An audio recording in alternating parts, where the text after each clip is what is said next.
My name is Earl Thompson.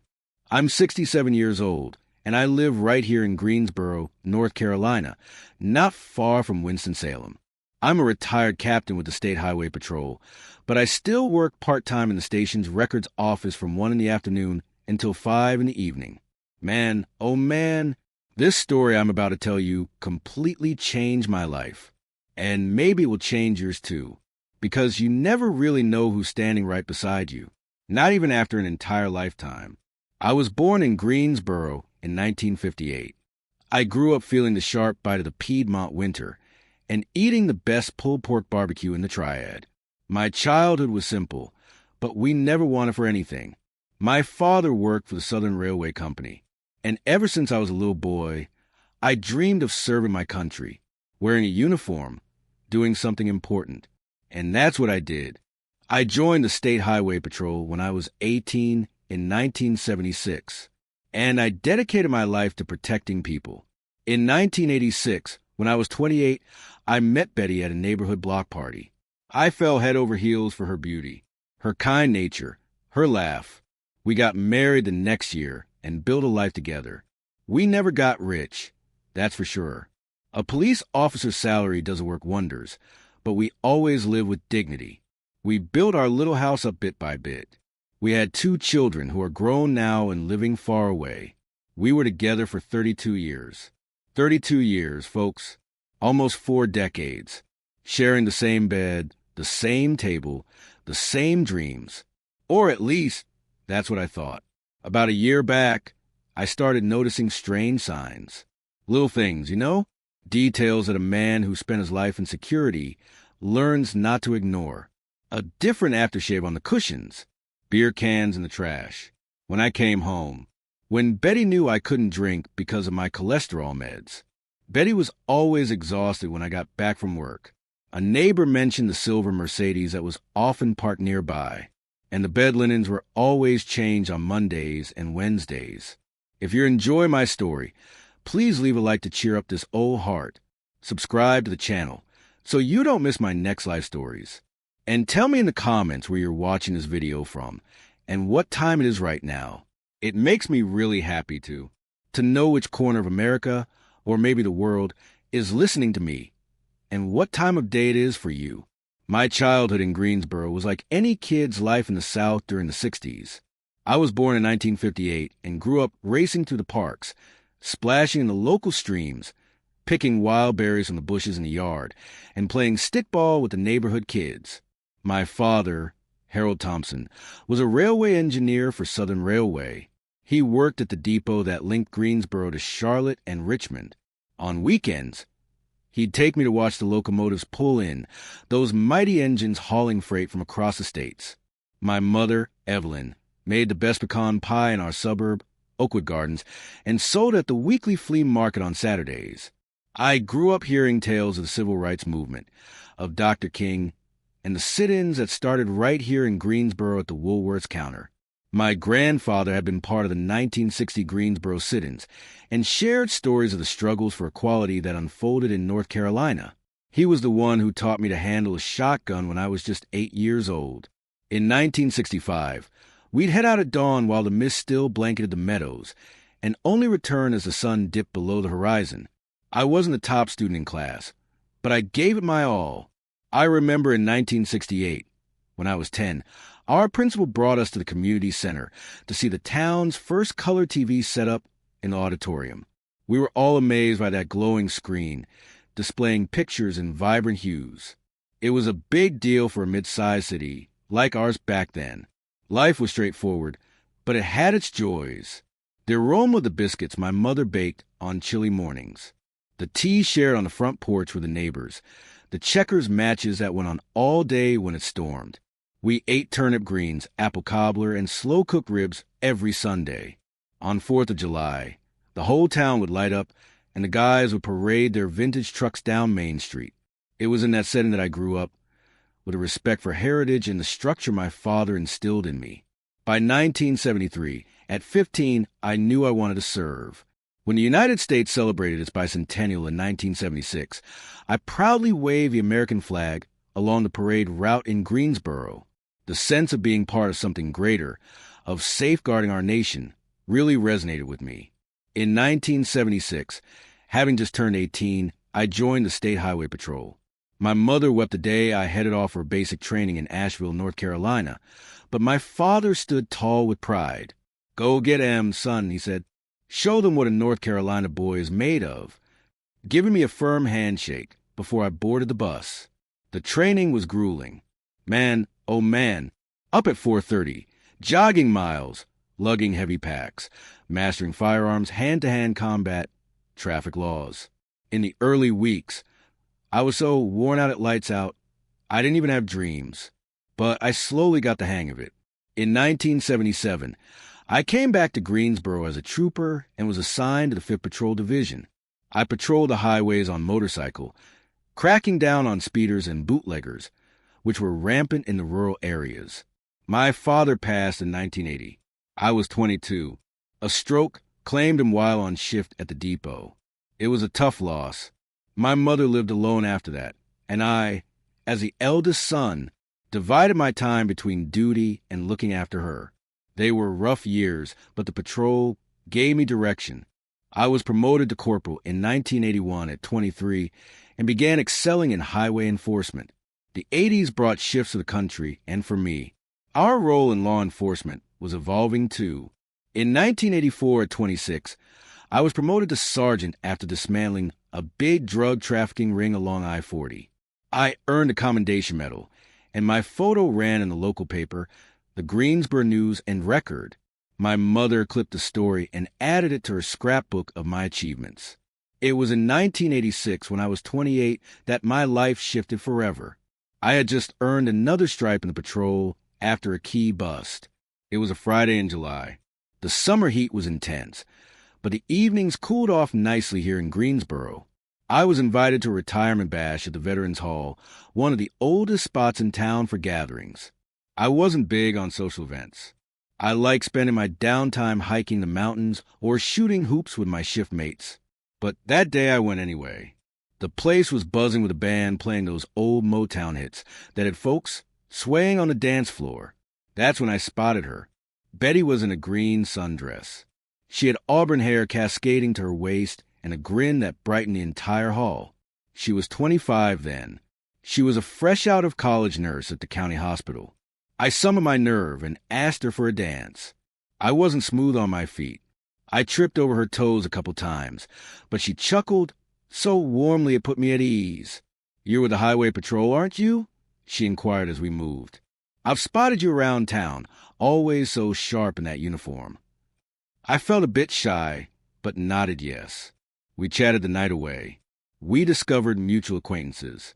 When I escorted her home on Elm Street, I asked for her phone. She jotted it on a coaster and gave it to me with a smile that lingered in my mind for days. The next week, I mustered the guts and dialed. We set a date at the Cornerstone Diner, a classic spot downtown since the 50s. I got a coffee black, and she ordered a milkshake with a side of cornbread. We talked for hours about our backgrounds, our aspirations. Betty was born in Winston-Salem, but relocated to Greensboro young when her dad, a manager at R.J. Reynolds Tobacco, got reassigned. She shared her goals to specialize in pediatrics and how she adored caring for kids. We dated often in the months after. I showed her the vista from the top of the Guilford Courthouse Monument. We picnicked at Battleground Park. We attended concerts at the State Fair. In November 1986, I asked Betty to go steady over supper at the Old Tavern with a bunch of daisies. I gathered myself. My mother, Evelyn, loved Betty right away. "That woman's a keeper, son," she said after Betty departed our family dinner. "Hold on tight." And I did. In May 1987, after a 5-month romance, I proposed to Betty. We had a modest wedding at the Presbyterian Church in Greensboro with close kin and some buddies on the patrol and the hospital. With my sergeant's pay, I afforded a cozy home in the Lindley Park area. It wasn't fancy, but it was ours. Betty kept nursing, and I stayed on patrol. In the early marriage years, our days were peaceful. I'd head out at dawn for shifts. She went to the hospital.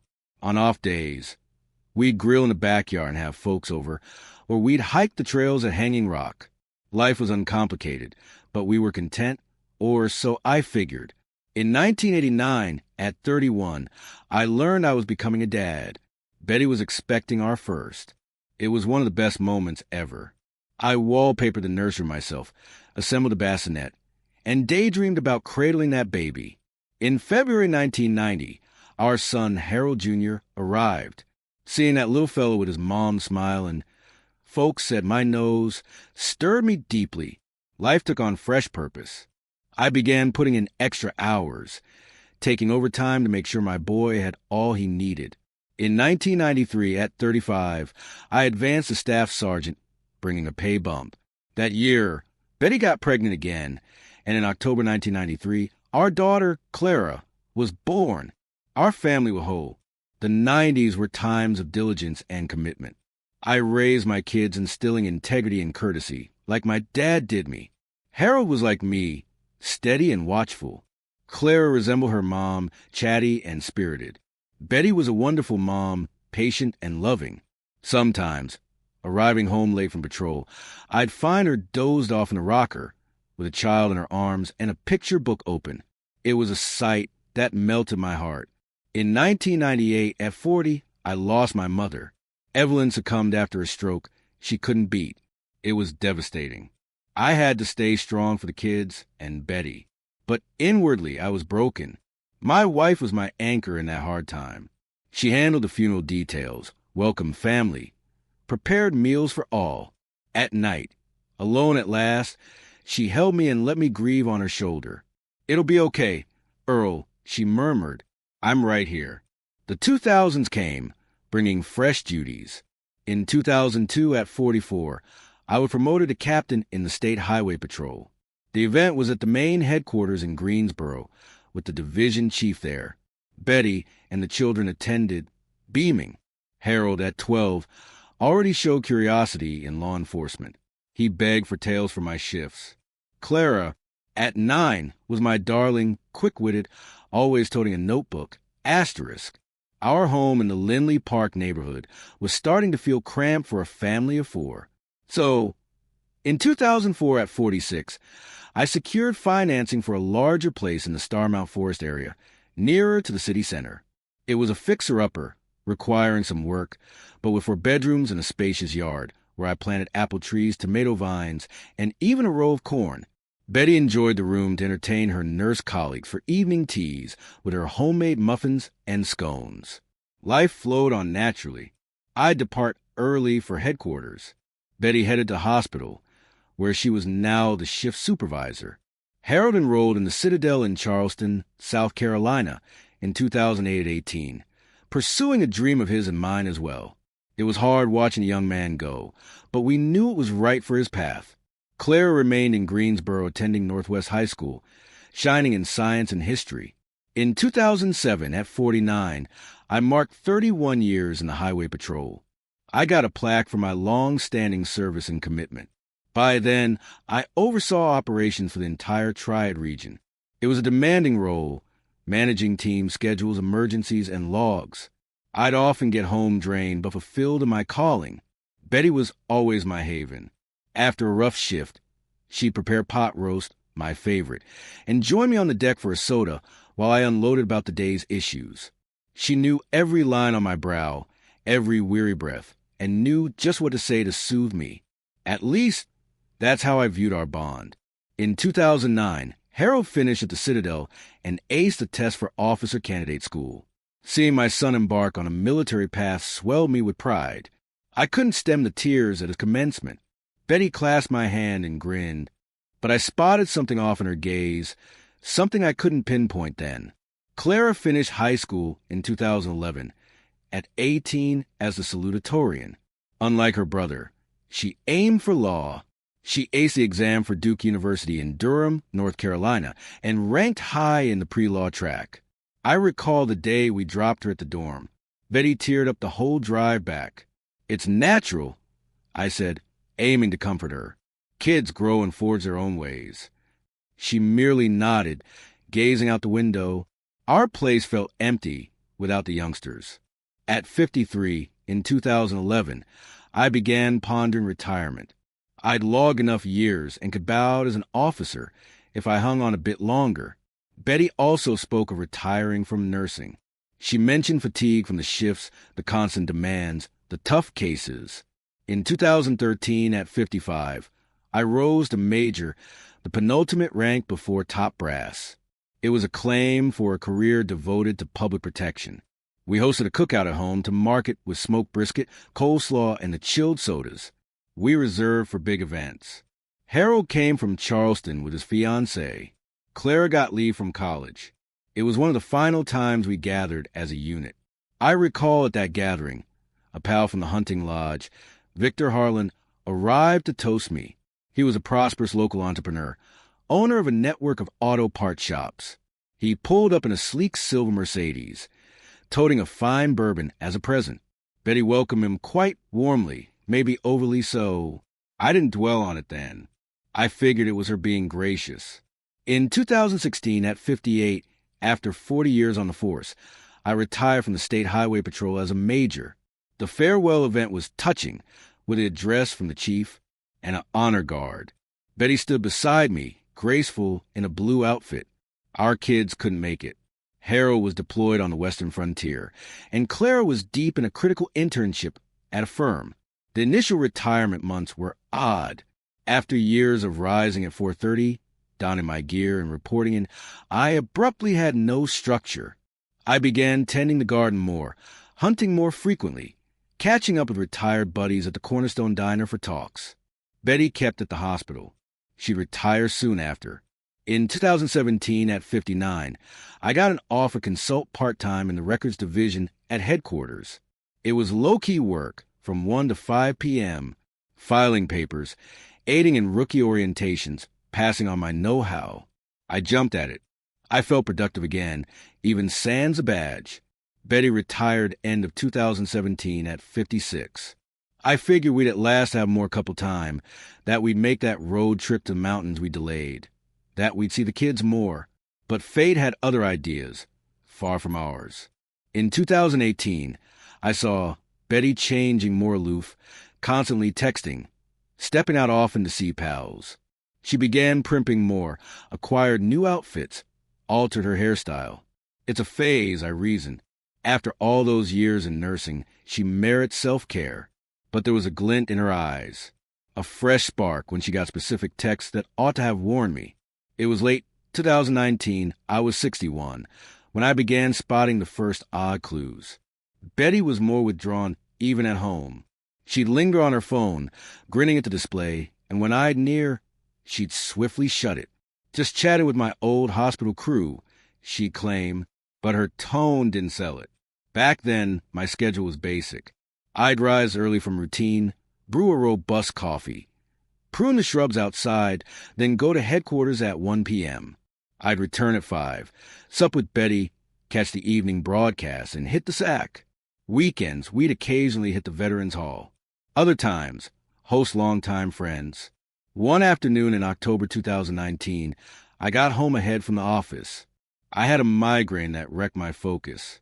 Entering, I caught a potent whiff of men's aftershave on the den pillows.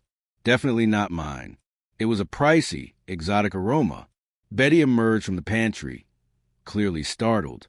"Earl, what gives?" "You're back early," she queried, fidgeting with her necklace. "Headache," I answered, scanning the room. "Had company?" "Oh, yeah." Linda dropped by with some patterns for me. She responded too fast. Linda was a former nurse buddy. I bought the story, but the scent nagged me. It wasn't Lady's fragrance. Weeks later, returning from duty, I saw 2 beer cans in the bin. Betty knew I abstained due to the cholesterol pills I'd taken since 56. "Who visited?" I inquired, gesturing at the cans. "Susan stopped over," she stated, naming another ex-colleague. We had a brew, reminiscing. Doubts crept in, but I chided myself. "You're overthinking, Earl," I muttered.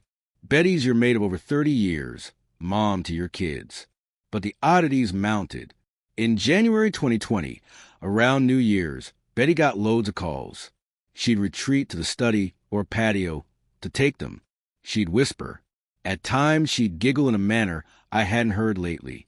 When pressed on who, she'd evade. Was it Clara or the knitting group?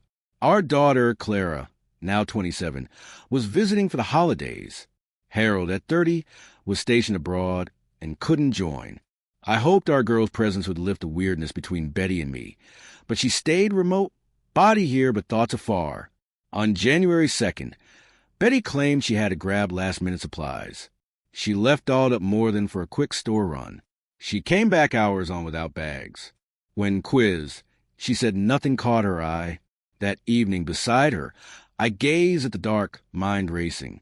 February 2020 came, and with it, more peculiar habits. Betty began laundering our bed covers every Monday and Wednesday, like clockwork. She was tidy, but this was overkill. The winter drafts make me restless, she explained. But even in milder weather, the sheet swaps persisted. In March 2020, I stopped for milk at the corner market. As usual, Mr. Jenkins, the chatty neighbor, crossed the way. Hailed me in the lot. Captain Earl, fancy ride parks near your place when you're out. A silver Mercedes. Eh? Must be bigwigs, he noted with a sly wink. A knot formed in my gut. Silver Mercedes. Victor Harlan sprang to mind. He was the sole guy I knew in Greensboro with such a vehicle. But why at my home when I'm gone? Gotta be a mix-up, Mr. Jenkins. No one I know has that. I shot back, holding steady. Nah, I'm sure. Every Monday and Wednesday, about 2 p.m., it sits there. Depart solo around 4, he pressed. I headed home, reeling. Monday and Wednesday, precisely when Betty freshened the linens, right while I was at the office. Yet I resisted the evident. I craved solid proof before facing her. Over the next days, I watched Betty sharper. She primped extra on Mondays and Wednesdays. Donned that blouse I gifted for our milestone. Spritz heavier scent. Made up meticulously. Heading to the group for coffee. Was her line. In April 2020, Betty griped, I returned worn from the office, that we seldom dated like old times. All you care about is the force and hunting with your pals, she'd complain. But when I proposed a show or meal out, she'd beg off. Sinus acting up today. Oh, I told Marlene I'd visit her. I recall one particular evening in May 2020. I arrived from headquarters, and Betty was reclined, citing utter fatigue. Spend the day organizing closets, she claimed, but the place didn't seem tidier, and her aroma was stronger. When I leaned for a peck, she offered her cheek. That stung. The doubts accumulated. But I balked at believing. As a lawman lifelong probing offenses, I shunned sleuthing my own abode. The affection and esteem for Betty barred me from acts I deemed low, like tailing her or peeking at her device. But fate pushes you to confront reality, even blindfolded. In June 2020, at 62, I twisted an ankle hiking. The doc prescribed 3 weeks off. I told the office I'd take medical time. I kept it from Betty at first, planning a surprise, perhaps cook her fave dish, spark our connection anew. The first Monday of my leave, June 8, 2020, Betty prepped as normal and said she was off to errands. Soon as she exited, I peered from the blinds and saw what chilled me. A silver Mercedes idled at the curb.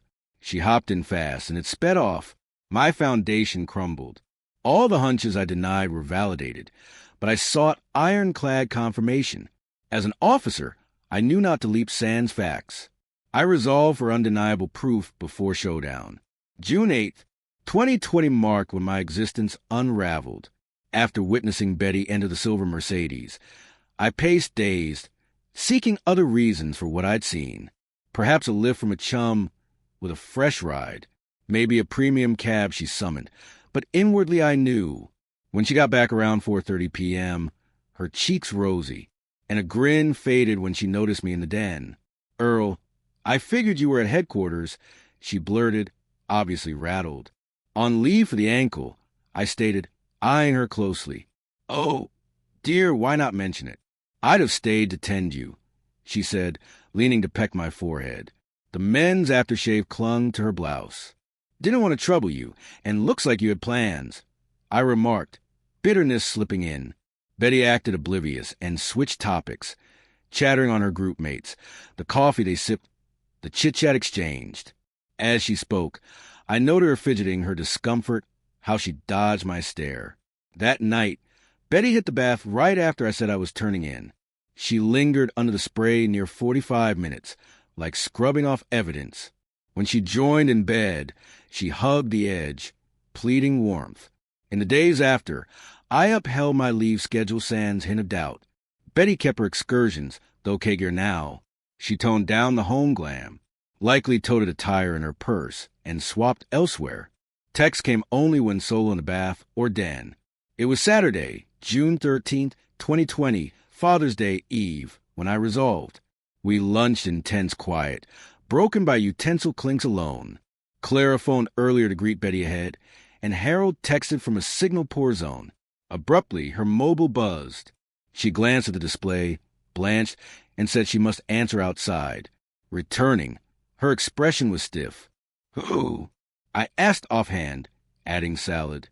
"Oh, it was Denise in the group. Just early father's wishes for you." She lied, eyes averted. Right then, I vowed for truth, pain be damned.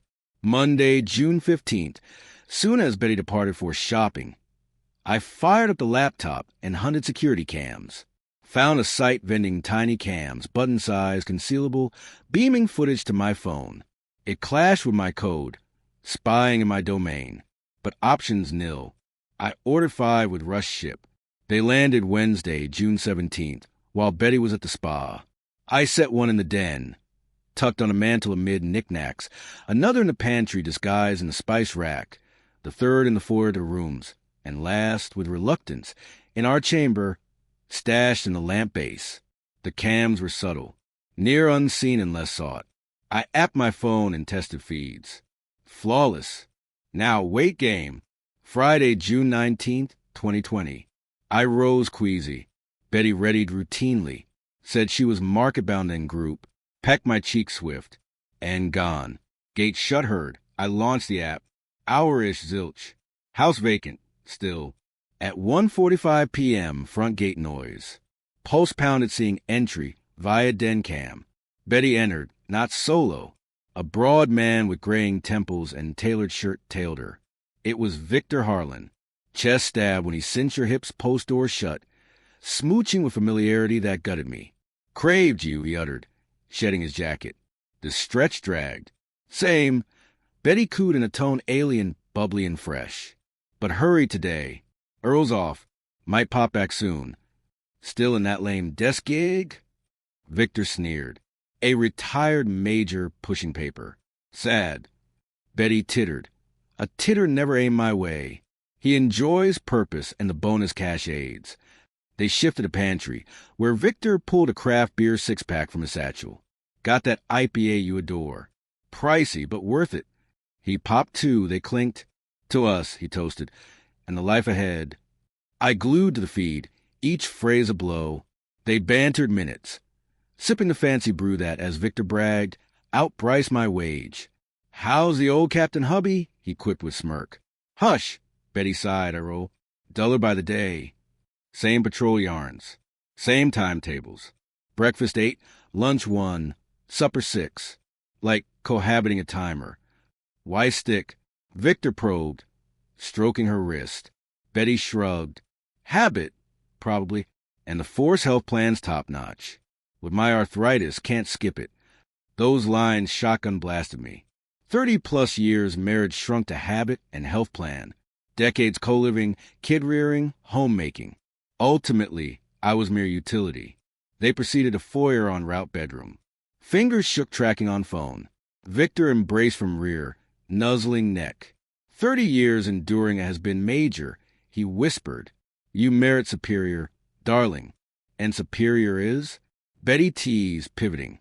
Me naturally, Victor boasted. "Post is exit. I'll wed you. Then you'll get it all. My lake house, exotic getaways, gems, couture, all that washed-up trooper never delivered." Betty beamed, blending wistfulness and greed.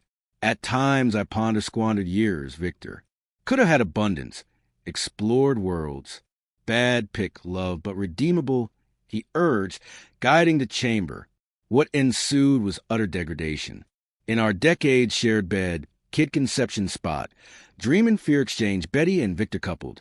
I endured seconds of 4-app kill, gut and soul heaving. Next hours, I roamed town, wheeling random, pausing roadside to retch. Agony beyond words, fury blend, let down, shame, profound powerlessness. Calmed somewhat, I halted by the park overlook and eyed the skyline. Sun descending, tinting heaven's gold and crimson, mulling all erected in this burg, joys and woes recalled. Ponder my offspring, distant from parental rift witness. At 4:50 p.m., I recheck phone. Via app, Victor bid Betty adieu at entry. Pristine again, like nil occurred. He smooched and split.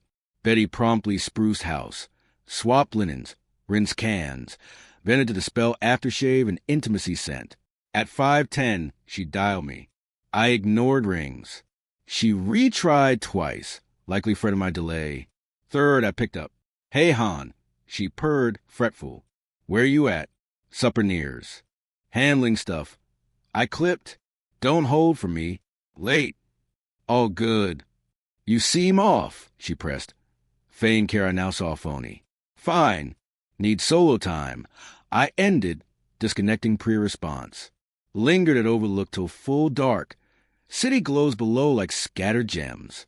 Now what? How confront Betty knowing truths? How gaze at the shadow of my core? Post 3 decades, clarity dawned. As that night's clear vault, I'd face facts, agony notwithstanding. Deserved after life of integrity and zeal. Home by 8:30 that dire June 19th, 2020. Sky utter black. Stars apathetic to my woe. Garage the vehicle. Sat minutes mustering entry strength. 30 years union poised to shatter in one chat. Entering at last, Betty paced in. Worry masked, but I knew act. She darted to me on sight. Earl, where were you? Fretted, she said, hug attempt. I recoiled, first in our span. Her baffled look near swayed me. Near. Gotta talk. I voiced, tone oddly steady, even to me. Sure, dear. What's up? She queried, gesturing couch. Same where Victor ditched his posh jacket hours prior. Nah, not there, I countered. Pantry. In pantry. I sat table, phone down facing before me. Betty opposite, edgy clear. Quiet drag, painful beats pre-speech. Betty duration? I queried at last, eye lock. Duration of? She countered, brow furrow in rehearsed puzzle. You and Victor Harlan. How long the affair? Her complexion ashed. Mouth gaped soundless. Moment denial loomed, but my gaze signaled futility. How? How found out? She stuttered, whisper near. Irrelevant. Answer. How long betraying with him? Betty eyes dropped. Digits twisting alliance band. Same I slipped on in 1987, vowing eternal love respect, vow she flouted. Year and a half, she admitted soft. Began 2019 post-retire. 18 months, 547 days deceit, betrayal, lies. While I labored, maintained home, envisioned our tomorrows, she embraced another. Why? I demanded, word throat-torn. Betty lifted gaze, eyes revealing unseen mixed resentment, regret. Not for deed, but exposure. Truly want no Earl? She bittered. Truly. Truth. Post 30 years least owed. She inhaled deep, like shedding long-worn facade. Cousin visible felt, Earl. Years you drone on patrol. Feats. Tales heard endless. Never query my wants, feels, dreams. Stunned by that. What? Never queried her wants. Our union-centered family needs. Hers included. Always toil give you. Kids all possible. I countered, outrage swelling. All possible, she stressed, scoffed dry, and possible so meager, Earl. Cozy pad in Greensboro, breaks at Outer Banks, budget wheels swap decade. And insufficient. Decent existence, Betty. Never lacked. Decent, she sneered. Crave beyond decent, Earl. Live, wander, thrill, feel wanted, valued. And Victor provides, I finished, bow rising, throat bitter. Yes, she owned flat. Victor vitalizes me. Escorts to Raleigh fine dining. Gifts, baubles, labels. Royals me, not mere homemaker. Each word dagger thrust. 30 years of stuff, prestige boiled. Love presumed shared illusion. Kids to your discontent. I jab, knowing low, unstoppable. Flicker, gilt her eyes instant. Kid soul good we achieved, Earl. Soft? Adore them utmost, but not ample respect their dad. Betty silent. Quiet, press physical, near choke. Then I slid phone cross table. What? Puzzled. View on. I said app open, day clips play. Eyes bulged shock, seeing self with Victor home footage. Face pale to crimson flush. You snooped, indignant. Cam's in our place? Our place, I stressed. Built my earn modest major pay, as lover dubs. Betty hushed. Eyes glued screen clips rolling. Good hubbies at office. I quoted heard record words. Tolerate him for force health plan. Each word venom spit. She no deny. Couldn't. Proof glaring. What say, Earl? Defeated voice. Truth, Betty. Once truth. Ever loved me. Query air hung eternal seam. Betty-eyed hands. Pantry walls. Shared countless repasts, talks, chuckles. Did, yes, quiet. Start. Young dreamful, admired zeal, duty, uprightness. But time, to know, Earl, existence wrote, foreseen. Pals globe-trotted. Lake homes bought, annual autos we rut stuck. So money I summed, throat nodded. 30 years ditch for cash. Not so money. Argued. Care, warmth, passion. Spare. I slice, no more bear. No, while I safeguarded folk, honor nation serve. Own spouse stabbed back with man half my metal cause wealth. Betty bolted up, tears cascading. Unfair reduce so, Earl. Union dead ages. Union live me. I bellowed, table slam shake. First raised voice her in 30 years. Still loved you, Betty. Still plotted our head. Dream grandkids meet. Journeys post-full retire. Tears stream my face free. Now, all ache and disillusion from discovery hours vented. Betty sobbed too, but unmoved now. Sorry, whispered. Never aimed hurt you. Never aimed hurt. Incredulous repeat. Lover home. Bed brought. Mocked me. Scoff job. Paid devotion. And never aimed hurt. Betty collapsed chair. Face hands buried. Seemed diminutive, breakable. Unlike assured woman records hours prior. Now what? Sobs between. Eye-eyed woman shared near full adult span, kid's mom. Thought eternal mate. Felt vast void, as if all we constructed was fiction. No us left, Betty. I stated with surprising poise. You picked your route when you opted to cheat, not to spouse, but odes kin morals. Earl, please, she implored. Arm extended tablecross to grasp mine. We can restart. Therapy, maybe. Firm, I retracted pre-touch. No, Betty. Some fractures irreparable. Trust one. Rose from table. Every 62 years heavy. Ankle throbbed. Heart more. But choice set. Guest room tonight. I declared. Tomorrow, split terms talk. Split? She echoed, word alien seem. Yes, Betty. Split. Divorce. And 30 years marriage. Seemingly soul me valued. Left pantry sans backward glance. Her eyes trailing felt. In foyer, pause photo wall chronicling our span. Nuptials. Kid births. Ceremonies. Festivities. Holidays. Whole existence framed, now stranger-like. Guest room, bed edge sat. Void stare. Out. Greensboro persisted. Ever. Uncare my world imploded. Same balmy June breezes seeped sills. Same starry canopy gleamed. Same tranquil lanes childhood known. Ponder kids. How inform? Herald me mirror, solemn reserved. Clara, bright tender. How react to parental decades end? How explain toil-built family greed vanity raised? Sleepless night. Up reviewing recent years. Hunting overlooked clues, unsaid words, alternate path acts, but new nil changeable. Betty chose deliberate, not whim or fleeting fire, but conscious, daily, long 18 months. Next morn, June 20th, 2020 arose. If called when unrest, alien felt on skin, yestero perished overnight, replaced age-fatigued, cynical man. Room exited early pre-Betty stir. Brewed stout coffee. Deck sat, Greensboro dawn watched. Birds chirped. Neighbors' routines began. Delivery guys cycled past. Globe turned, my agony indifferent. Betty emerged, wrecked, eye bags deep, face puff cry swollen. Silent coffee pour, table opposite sat. Sleepless, she noted. Sympathy bid maybe. Ditto? I curt. Silent minutes. Cup saucer clinks, soul mourn break. Earl, hesitant start, yesterday. No yesterday chat. Interrupt. Done. Forward to side now. Betty slow nod. Accept. Plan. Leaving house. Announced. Apartment hunt today. Memories overload here. Joy woe. Can't stay. No need go, weak protest. I could sisters in Winston till what, Betty? Till Victor welcomes you. Till you too open now sans hide. Head bowed, shamed. Not so.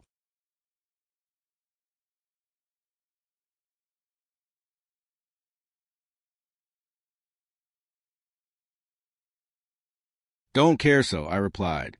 You Victor free now. Distance want. And kids? Voice crack. Tell what? Torment query all night. Truth, simple. Post 30 years. Paths part decided. Tell Victor? Long look pre-answer. Not my tell, Betty. Your call, but groan. They'll deduce eventual. Betty recried. Shoulder shake silent sobs. Impulse console, marriage-long habit. But swift replaced by seen images recall. Heard cruel terms. Agent call. Rose said. Lawyer too. Sooner rap, better. Really no retry? Desperate final plea. For all shared. Deck, door stopped. Eyed her. Morn light facelit. Time-etched lines highlight. Still lovely, even 59. Woman deep loved. Life gives sans pause. You quit first, Betty. Sad reply. Other man home. Bed brought back laugh. Job pay devotion mocked. 30 years less than Lux gifts fancy meals. Door out sans wait response. Nil more say. Marriage 1987 dream promise start. Ended mild June morn 2020. Left betrayal bitter. Believed real nil certain. Same day. Lease compact unit midtown near office. Space minimal need. Solo now. Essentials only. Garb, papers, kid pics. Left furnishings, gear, years joint buys. Items material. Discovered agony way. Worthless sans love trust pair. House exit. Few bags packed. Betty doorway. Eyes cry red swollen. Forgive, Earl. Final plead. Never this unwanted. I'd last as husband. Chose poor Earl. She Victor told, per records. Irony thick. Now you poor chose, Betty. Formal address deliberate over intimate ever used. Poor metal, poor code, poor faith. May lack funds, but possess you Victor never. Honor. Words those, car entered, drove off, left not mere years lived house, but thought life, nurtured dreams, undeserved trust placed. Captain Earl Thompson, who 30 years nation family honor defended, learned cruelest foe bedside slept all along. 5 years past that June 2020. Today, 67, from small midtown Greensboro unit window gaze, lifelong city different-eyed. Still office part-time, though. Could quit ages. Work sanity keeps. Purpose gives. Fills hours else pain memories eat. Divorce final December 2020. 6 months strain talks endless forms post Betty house kept. Savings half. No more fight. Cash never key. House memories forget prefer. Split new swift Greensboro spread. Small town, secrets short-lived. Kids tell hardest. July 2020, month post-split.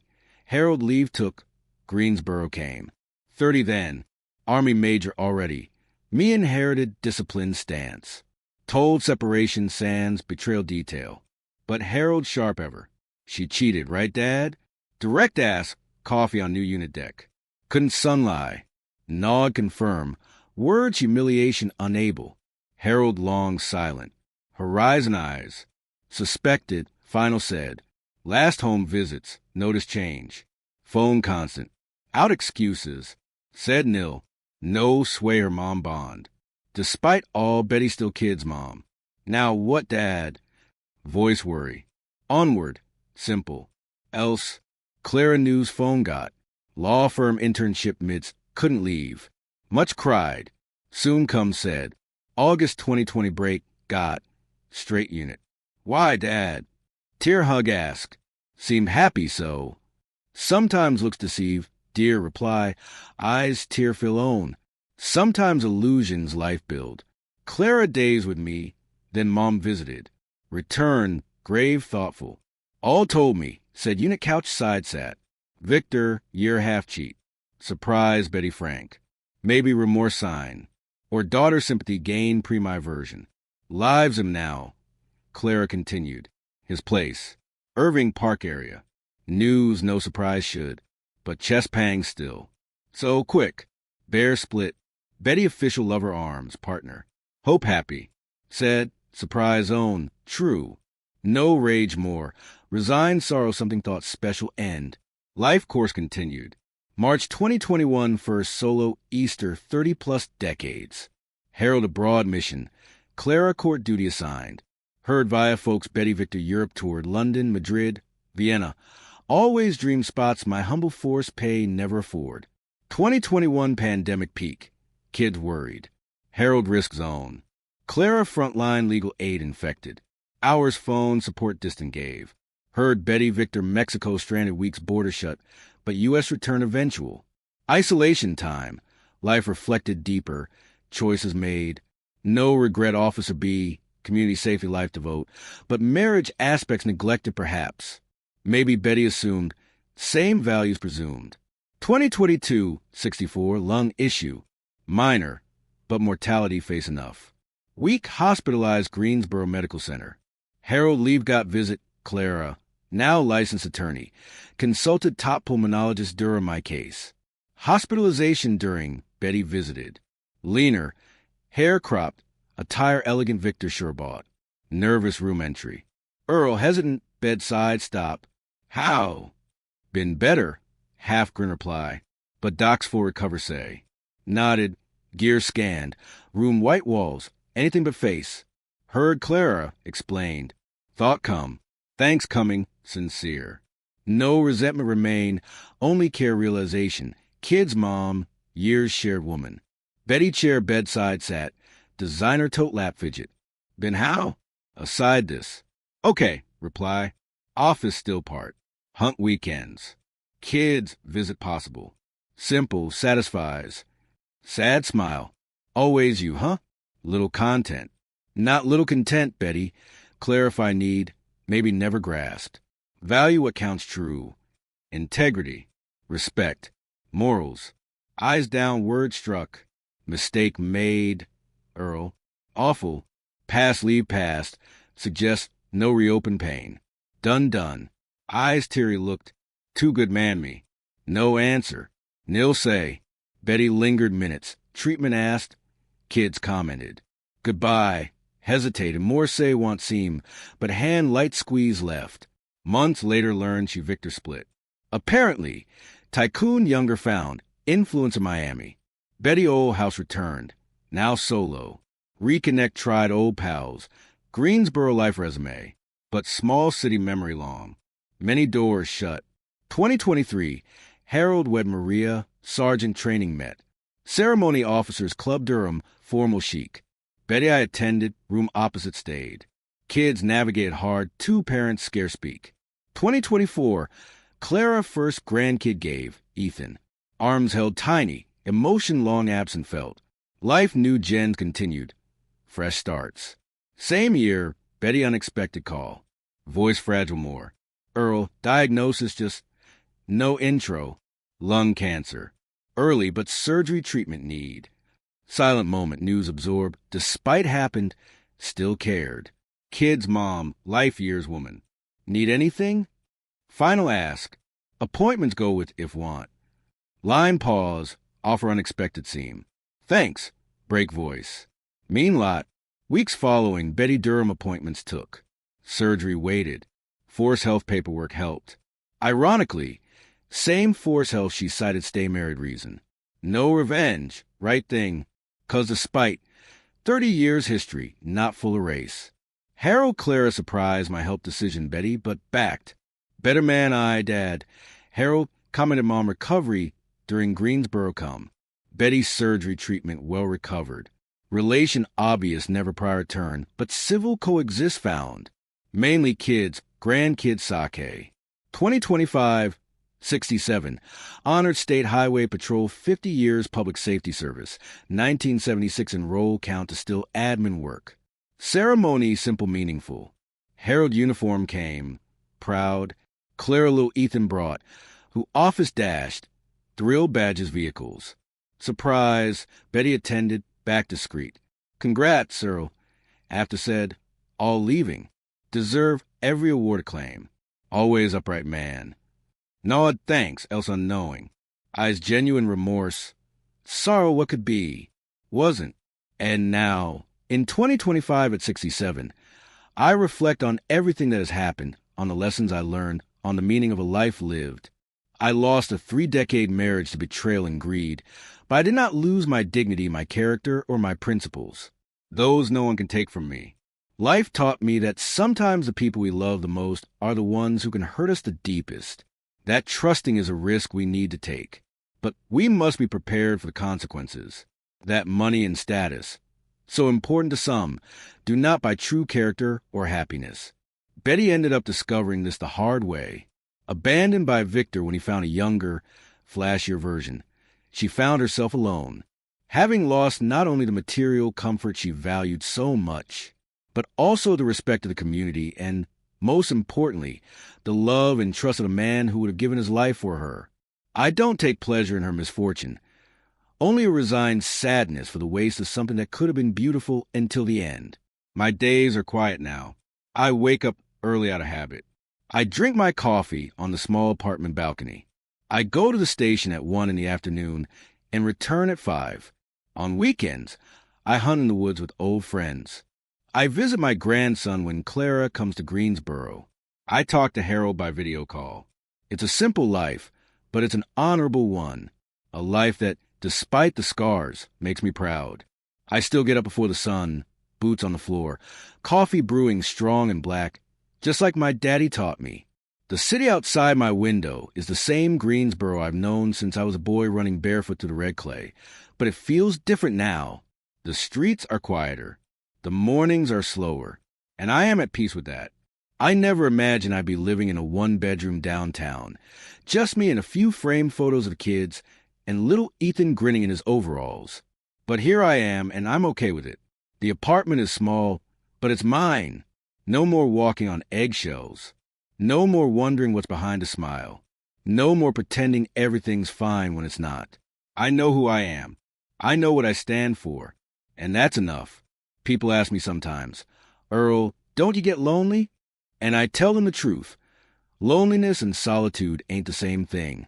Loneliness is when you're surrounded by people and still feel empty. Solitude is when you're alone and you're whole. I've got my routine. I've got my purpose. I've got my faith. And I've got my family, even if we're spread out across the country now. Harold calls every Sunday night, no matter where he's stationed. We talk about the weather, the grandkid, the old days on the force. He never brings up Betty unless I do, and I rarely do. Clara comes by every other month with Ethan in tow. That boy lights up the room like a firecracker. He calls me Pawpaw and climbs into my lap like he's known me his whole life, even though he's only 3. Those visits are the highlight of my month. I still go to the station 4 days a week. The young troopers call me Captain out of respect, even though I'm just pushing papers now. I like helping them. I like passing on what I know. I like feeling useful. They ask me about the old days, about the big bus, about what it was like patrolling the back roads with nothing but a radio and a revolver. I tell them the truth. It was hard, it was dangerous, and it was the best job in the world. Sometimes I run into old friends at the diner or the hardware store. They nod, shake my hand, ask how I'm holding up. I tell them I'm doing just fine. And I mean it. I don't carry bitterness. I don't carry regret. I carry gratitude. Gratitude for the years I had with my children. Gratitude for the career that gave me purpose. Gratitude for the lessons that came the hard way. I've thought a lot about Betty over the years. Not with anger anymore. Not even with sadness. Really, just curiosity, I suppose. How does someone walk away from 30 years of shared history for a few fancy dinners and a lake house? How does someone trade love for luxury and think they've won? I don't have the answers. Maybe she doesn't either. I heard through the grapevine that she sold the old house in Starmount Forest. Couldn't keep up with the taxes, they say. She moved into a condo near the hospital where she used to work. Smaller place. Quieter. She volunteers at the church now. Helps with the food pantry. Some folks say she's changed. Some say she's just lonely. I don't know. I don't ask. Our paths don't cross much anymore, and when they do, it's polite. A nod. How you doing? Nothing more. Last year, on what would have been our 35th anniversary, I got a card in the mail. No return address, but I knew the handwriting. Inside just 3 words. I was wrong. Nothing else. No apology. No explanation. Just that. I stared at it for a long time, then tucked it into the drawer with the old patrol badges. Some things don't need a response. I still go to church on Sundays. Same pew I've sat in since I was a boy. The preacher talks about forgiveness, about grace, about second chances. I listen. I nod. I believe it. But forgiveness doesn't mean forgetting. And it doesn't mean going back. It means letting go. And I've thought about dating again.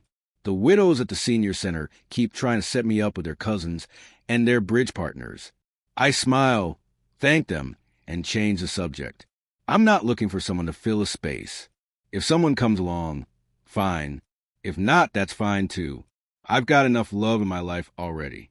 Ethan asked me the other day why Pawpaw doesn't live with Grandma anymore. I told him grown-ups sometimes need their own space to be happy. He thought about it for a second, then asked if he could have a cookie. Kids keep it simple. I like that. I still keep my old service revolver locked in the safe. Not because I need it, just because it's part of who I am. Same with the badge.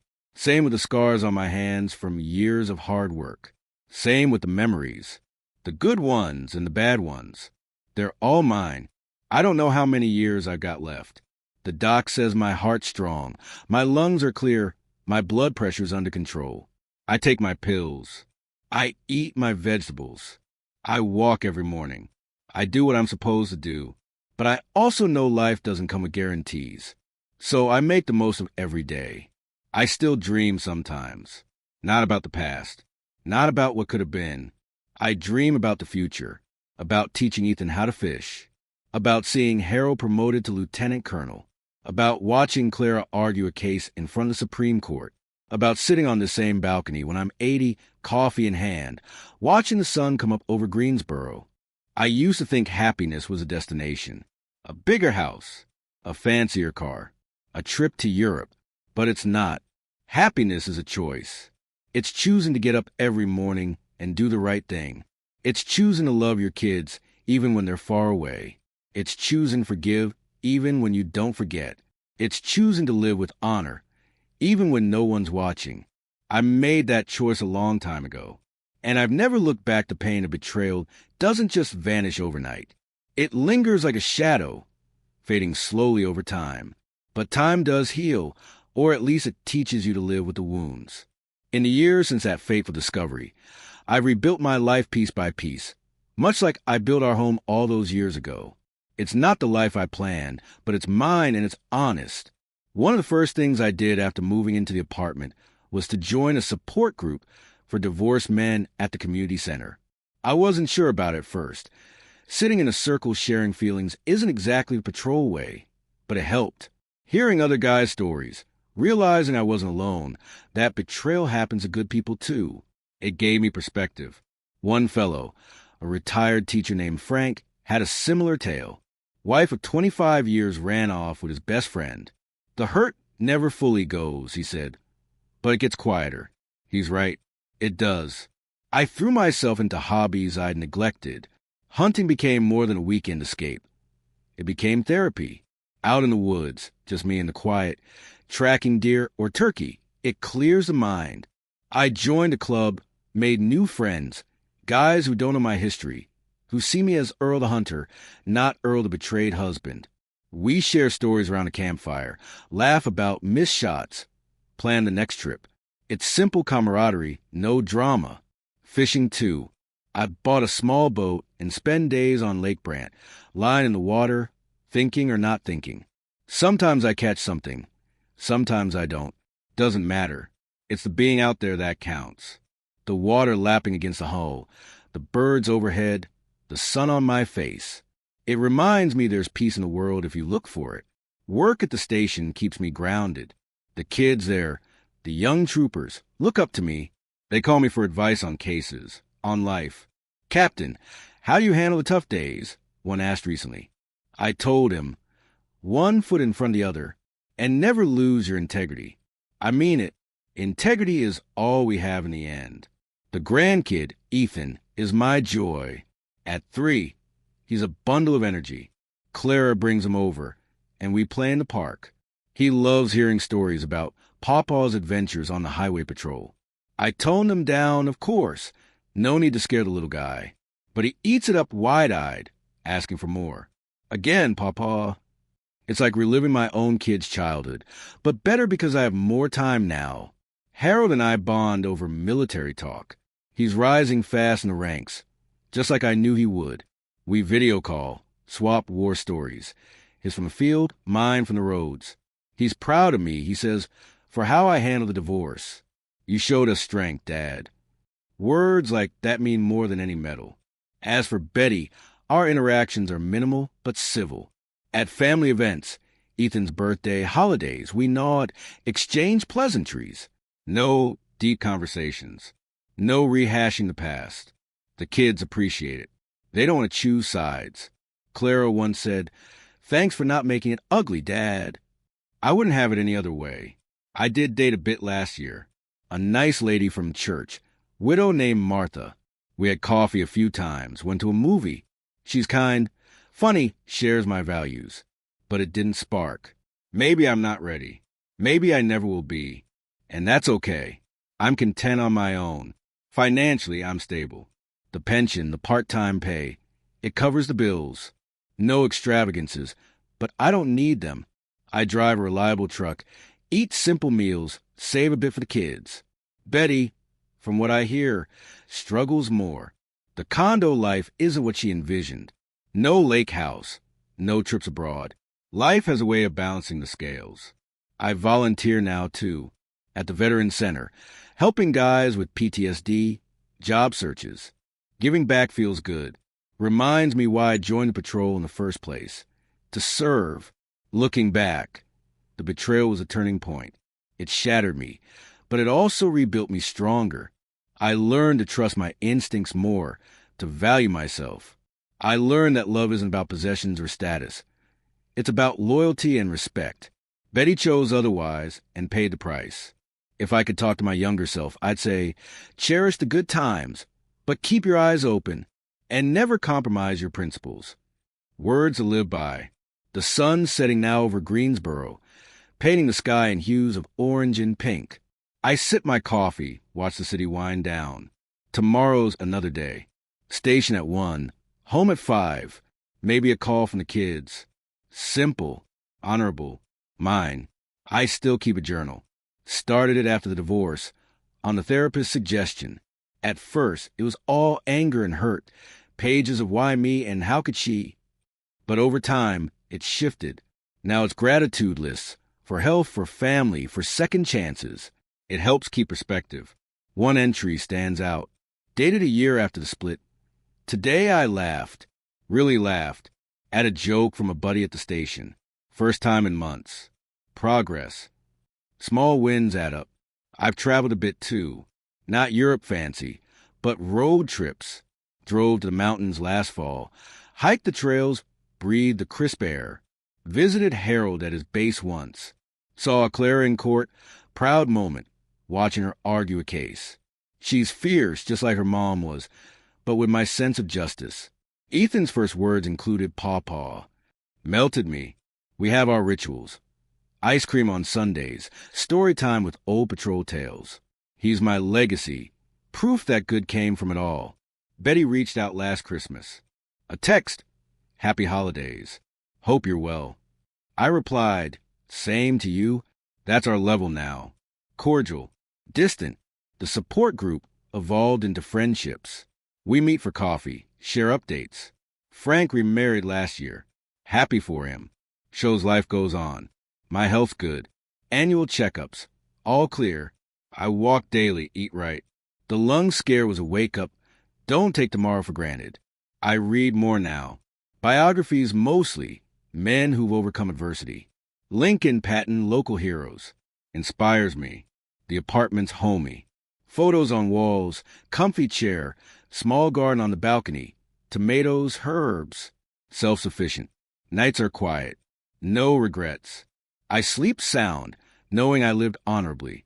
If this tale touches you, remember, betrayal hurts, but it doesn't define you. You define you. Choose dignity. Choose forward. The end isn't the end. It's a new beginning. Mine's just fine. One thing I've learned through all this is the importance of self-reliance. After the divorce, I took a class at the local community college on basic home repairs. Figured if I'm living alone, I should know how to fix a leaky faucet or hang a shelf without calling someone. It's empowering, doing things for yourself. Keeps the mind sharp, too. I also started gardening more seriously. That small balcony plot has turned into a little oasis. Tomatoes ripening in the sun, basil for fresh pesto, peppers for spice. Ethan loves picking the veggies when he visits. "Look, Pawpaw, red one," he shouts, teaching him where food comes from. That's a gift. The hunting club has become family. We have annual cookouts, share recipes for venison stew or turkey chili. Last year, I won the marksmanship contest. Felt good, like the old days on a range. These guys have my back, no questions asked. Fishing trips have taken me to new places. Drove to the coast last summer, chartered a boat out of Morehead City. Caught a big flounder. Had it for dinner fresh off the grill. The sea air, the waves, it's rejuvenating. Plans for a trip to the Great Smokies next spring with Harold, if his schedule allows. At the station, I'm mentoring more. One young trooper, Ramirez, reminds me of myself at that age, eager, a bit green. I take him under my wing, share tips on de-escalation, report writing. "Captain, you're a legend," he says. Makes an old man smile. Family holidays are different now. Thanksgiving at Clara's. Christmas rotating. Betty's there sometimes, but we keep it light. Focus on the kids, the grandkid. Ethan's laughter fills the room, chases away any awkwardness. I bought a new truck last year, nothing fancy, but reliable for hauling gear. Drove it to visit old patrol buddies in Raleigh. We swapped stories till late, laughed about the close calls. Bonds like that don't break. Health-wise, I added yoga to my routine. Laugh if you want, but it helps with the joints, the stress. Class full of seniors, all stretching and breathing. Met some nice folks there, too. Reading list grows. Just finished a book on North Carolina history. Our civil rights legacy. The sit-ins right here in Greensboro. Makes me proud of my roots. Reminds me of Grandpa's stories. Journal entries now include plans. Visit the Grand Canyon, learn guitar, volunteer more. Life's not over. It's evolving. Betty sent a birthday card this year. Thinking of you. I didn't respond, but no anger. Just closure. Ethan's starting preschool soon. Clara asked if I'd pick him up sometimes. Honored. Little things matter most. The apartment's got a new coat of paint. Light blue, like the sky. Feels fresh, like a new chapter. Nights on the balcony, stars above. I feel grateful for the journey, the lessons, the love that remains. Betrayal tested me, but I passed. Stronger for it, ready for whatever comes. If my story resonates, remember, life's about choices. Choose honor. Choose kindness. Choose you. The road ahead is open. I'm driving it with eyes wide, heart steady. Greensboro's home always will be. From boyhood streets to now, it's shaped me, proud of who I am. Captain Earl Thompson, retired but not done. That's the tale.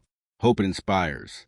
If this story warmed your heart a little, like it warmed mine, leave a like to brighten this 67-year-old's day. Subscribe to the channel now. Dear friend, So you don't miss the next stories I'll tell with all my heart. And tell me something in the comments. Where are you watching this video from? And what time is it for you right now?